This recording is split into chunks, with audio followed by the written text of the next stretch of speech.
మనకు ఒక breaking news అయితే అందుతుంది.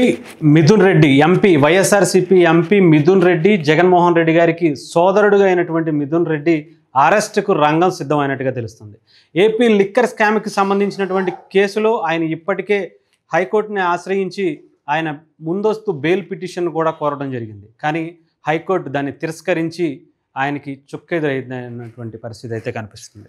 అయితే దీన్ని మనం చూసుకుంటే ఈరోజు కానీ ఆయన రేపు కానీ అరెస్ట్ అయ్యే అవకాశాలు అయితే కూడా ఉన్నాయని కూడా అనుకోవచ్చు. దీనికి సంబంధించి సిఐడి ఆయన్ని విచారణ కూడా రమ్మని పిలుస్తున్నా కూడా ఆయన స్పందించకపోవడంతో ఆయన్ని ఢిల్లీ వెళ్ళి అరెస్ట్ చేయబోతున్నట్టుగా కూడా మనకి సమాచారం అందుతుంది. సో ఇప్పటికే వైఎస్ఆర్సీపీకి సంబంధించినటువంటి నాయకులు ఒక్కొక్కళ్ళుగా జైలు బాట పడుతుంటే ఇప్పుడు వైఎస్ జగన్మోహన్ రెడ్డి గారికి అత్యంత సన్నిహితుడు, సోదరుడు, ఆయన కుటుంబ సభ్యుడు, వైఎస్ఆర్సీపీ ఎంపీగా ఉన్నటువంటి మిథున్ రెడ్డి అరెస్టు అవటం నిజంగా వైఎస్ఆర్సీపీకి ఇది ఒక పెద్ద ఎదురు దెబ్బగానే చూడాలి. ఈ స్కామ్కు సంబంధించి ఇప్పటికే చాలాసార్లు చాలా టైం కూడా తీసుకున్నారు. దీని మీద ఇప్పటికే అటు రాజ్యసభలో కూడా మాట్లాడడం, లోక్సభలో కూడా మాట్లాడడం జరిగింది. దీని మీద గుమ్మడికాయ దొంగ ఎవరు అంటే భుజాల తడుకున్నట్టు ఆ టైంలో కూడా మిథున్ రెడ్డి దీని మీద నేను కాదు అని చెప్పి ఆయన అడగకపోయినా అడిగి లేచి మరీ సమాధానం చెప్పడం ఇలాంటివి కూడా మనం చూసాం.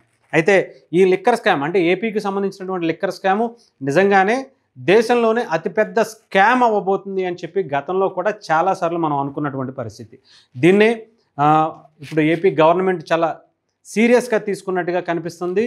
20,000 కోట్ల రూపాయలకు పైగా దీని మీద ఈ స్కామ్కి సంబంధించినటువంటి విషయంగా మనం చూడవచ్చు. అంటే 20,000 కోట్ల రూపాయల అభియోగంతో తిన మీద ఉన్నటువంటి కేసుకు సంబంధించినటువంటి డీటెయిల్స్, అతనే సూత్రధారి, పాత్రధారి, అసలైనటువంటి స్కామ్కి సంబంధించినటువంటి వ్యక్తిగా మనం మిథున్ రెడ్డిని చూడొచ్చు. సో దీంట్లో కనుక ఆయన అరెస్ట్ చేసి లోపల వేస్తే సిఐడికి సంబంధించినటువంటి వ్యక్తులు డెఫినెట్గా చాలా కీలకమైనటువంటి విషయాలు అతని దగ్గర నుంచి రాబట్టేటువంటి అవకాశాలు కనిపిస్తున్నట్టుగా తెలుస్తుంది. ఎందుకంటే ఏపీలో గత 5 ఏళ్లుగా అధికారాన్ని అడ్డం పెట్టుకుని 2019 నుంచి 24 మధ్య దేశంలోనే అతిపెద్ద లిక్కర్ స్కామ్ని ఆంధ్రప్రదేశ్లో ఇంప్లిమెంట్ చేసింది వైఎస్ఆర్సీపీ అని చెప్పి ఇప్పటికే ఏపీ ప్రస్తుత గవర్నమెంట్ కావచ్చు, ఎన్డీఏ కూటమి సభ్యులందరూ కూడా చాలా బలంగా బయటకు తీసుకొచ్చేందుకు ప్రయత్నాలు చేస్తున్నారు. దీంట్లో ఉన్నటువంటి అనేక విషయాలు, ఎక్కడైతే మందు తయారు చేసేటువంటి కంపెనీల నుంచి బయట కొనుగోలు చేసేటువంటి వ్యక్తి వరకు జరిగినటువంటి మధ్య ఏదైతే జరిగిందో ఇదంతా కూడా ఒక పెద్ద స్కామ్గానే గత 5 ఏళ్లుగా జరిగినటువంటి పరిస్థితి కనిపించింది. ఎక్కడ ఒక కంపెనీ వాడు తయారు చేసినట్టుగా కానీ, దాన్ని ఒక డీలర్ కొనుక్కున్నట్టుగా కానీ, ఆ డీలర్ దగ్గర నుంచి వైన్ షాప్ వాడు కొనుక్కున్నట్టుగా కానీ, వైన్ షాప్ దగ్గర నుంచి ఒక ఎవరైతే కస్టమర్ కొనుక్కున్నట్టుగా కానీ ఎక్కడ ఎవిడెన్స్ లేకుండా గత 5 ఏళ్లుగా ఎక్కడ డిజిటల్ పేమెంట్స్, దేశం అంతా కూడా డిజిటల్ పేమెంట్స్, ప్రపంచం అంతా కూడా డిజిటల్ పేమెంట్స్ జరుగుతున్నా కూడా కేవలం ఆంధ్రప్రదేశ్లో ఒక్క వైన్ షాప్కి సంబంధించినటువంటి దాంట్లో కానీ, బార్లకు సంబంధించినటువంటి విషయాల్లో కానీ డిజిటల్ పేమెంట్స్ని మాత్రం ఏపీ గత ప్రభుత్వం వైఎస్ఆర్సీపీ గవర్నమెంట్ జగన్మోహన్ రెడ్డి గారి ఆధ్వర్యంలో ఈ పెద్ద స్కామ్నైతే నడిపించినటువంటి పరిస్థితిగా కూడా గతంలో చాలాసార్లు మనం మాట్లాడుకున్నటువంటి పరిస్థితి. సో ఈసారి మిథున్ రెడ్డి అరెస్టుకు రంగం సిద్ధమైంది. మిథున్ రెడ్డి గనక చాలా విషయాలు బయటకు చెప్తే దీంట్లో అసలైనటువంటి సూత్రధారి ఎవరు, దీన్ని వెనుకున్నటువంటి మెయిన్ వ్యక్తి ఎవరు, ఎందుకంటే జగన్మోహన్ రెడ్డికి చాలా దగ్గర బంధువైనటువంటి మిథున్ రెడ్డి మనందరికీ తెలుసు. ఆ కుటుంబ సభ్యుడు వైఎస్ జగన్మోహన్ రెడ్డి గారికి అత్యంత సన్నిహితుడు అని కూడా చెప్పాలి. సో అలాంటి మిథున్ రెడ్డి చేశాడు అంటే జగన్మోహన్ రెడ్డి గారికి తెలియకుండా మాత్రం జరిగి ఉండదనేది బహిరంగంగానే నిజంగానే మాట్లాడుకోవాల్సినటువంటి పరిస్థితి.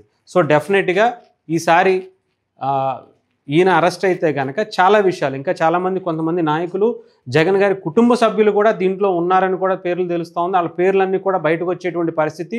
ఈయన్ని కూడా A2 గాను A3 గాను తీసుకున్నారు. A1 A2ని ఇప్పటికే అరెస్ట్ చేసినట్టుగా కూడా తెలుస్తుంది. సో డెఫినెట్గా దీని వెనక భారీ స్కామ్ ఉన్నది. అదంతా కూడా బయట పెట్టేటువంటి క్రమంలోనే ఏ తప్పు చేయకపోతే అరెస్ట్ చేయడానికి ముందు ఆయన బెయిల్కి వెళ్లాల్సినటువంటి పరిస్థితి కూడా ఉండదు.